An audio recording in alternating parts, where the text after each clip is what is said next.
of course, Moses joining me on the desk for our first look at sports. The Bobcats, they're having a pretty successful season so far, and it's getting better for a trio of players. Their names, Alex Leclerc, Noah Bauld, and Christian Lloyd. These guys have been fantastic for them through game 1 to, I guess, game 50 approaching there or so. They still got about a handful of games or less than that to go in the league. And, of course, they're catching the attention of the AJHL. And sure enough, our own Nerman Esau caught up with the nominees and has more in this report. Well, it's an honor. On the other end, though, we are a team playing together all the time, so big credit goes to the guys playing with me. They're bailing me out when I need to, and my job also is to bail them out when I can. So it's really flattering to be considered as one of the top of the league. It's no doubt that goaltender Alex Leclerc is the Lloydminster Bobcats MVP, but the league feels the same way as well. The 20-year-old backstop is in the running for league MVP as well as top goaltender. Leclerc has given this team a chance to win every night. More motivation. You want to prove, maybe not to everybody, but even to yourself, that you deserve to be there and you want to be the best as possible to be an asset for the team to win. It's been a great first year for forward Noah Bauld. You wouldn't think the 19-year-old was playing in his first season in the AJHL. His play has him nominated for Rookie of the Year.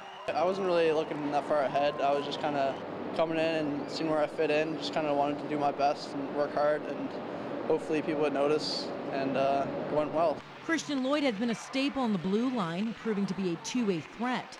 He can defend his zone, but knows when to break out to contribute offensively. It's impressive he's been able to keep up his play despite a blue line decimated by injuries. He's been relied on heavily, sits fourth in team scoring, and is nominated for Outstanding Defenceman. It's the first time ever been recognized for a league award, so obviously it's nice to be recognized for something for your play. You put so much work in the off season and all the work you do in season, so it's definitely nice to be noticed for that. So pretty proud of myself for that. While it's a team game, assistant coach Kris Wiebe knows how valuable these players have been. What some people forget is that you know these guys are 18, 19 years old, and really they're still kids, and there's a lot of pressure put on them, and you know, it's interesting to watch how some of them handle it, and all three of them, and Noah especially has been able to handle it with you know, some grace and humbleness. Naramanisa, Newcap Sports. The Lloydminster Bobcats are hitting the road for a game in Sherwood Park tonight. This will be the 6th and final time these two teams will meet in the regular season. Lloydminster has beaten them 3 times so far. Cats currently sit in 2nd in the North Division. Meanwhile, the Bonnyville Pontiacs have a few players for AJHL up for grabs, or players up for the AJHL League Awards as well. There we go. Bobby McMahon, who's nominated for League MVP, has been leading the team in scoring for most of the time, along with defenseman Brinson Pashnik, who's up for top defenseman. Captain Steen Pashnik is up for most dedicated player. He'll be going up against Spruce Grove Saints forward Tyler Bush, who hails from Lloydminster. And finally, head coach Rick Swan is nominated for Coach of the Year. The winners will be announced at the end of the regular season. And some more hockey for you tonight. The classic Oilfield Bandits have their proverbial backs against the wall when they face the WainWright Bandits, or WainWright Bisons, that is, at the Civic Center. The Bisons lead the best-of-7 series, 3-0 and have outscored the Bandits 24-3 in those games. Puck drop is at 7:30. And sticking with must-win games tonight, the Formost Heat lost a heartbreaker last night in double overtime to the Camrose Red Wings. Game 2 is tonight at Robert B. Holmes Arena in the Service Sports Center. This is a best-of-3 series. Puck drop is at 6:45.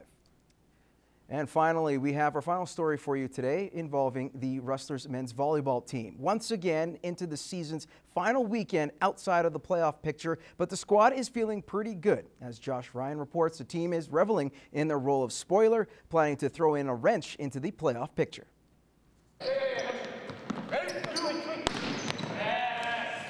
It's a bittersweet feeling heading into the season's final week without a chance to play on past that date, but Coach Taylor Dyer's squad has finally shown signs that a playoff situation is possible in the near future by getting wins against such powerhouse programs as the Nate Ooks. The guys that have now been here for their 4th and 3rd years, they understand what it takes to win, and they kind of got a taste of it this year, which is great. That taste has helped motivate the returning core of players in preparation of the offseason, Left side hitter Tyson Wiens says the players feel they were a break or two away from going to the big dance.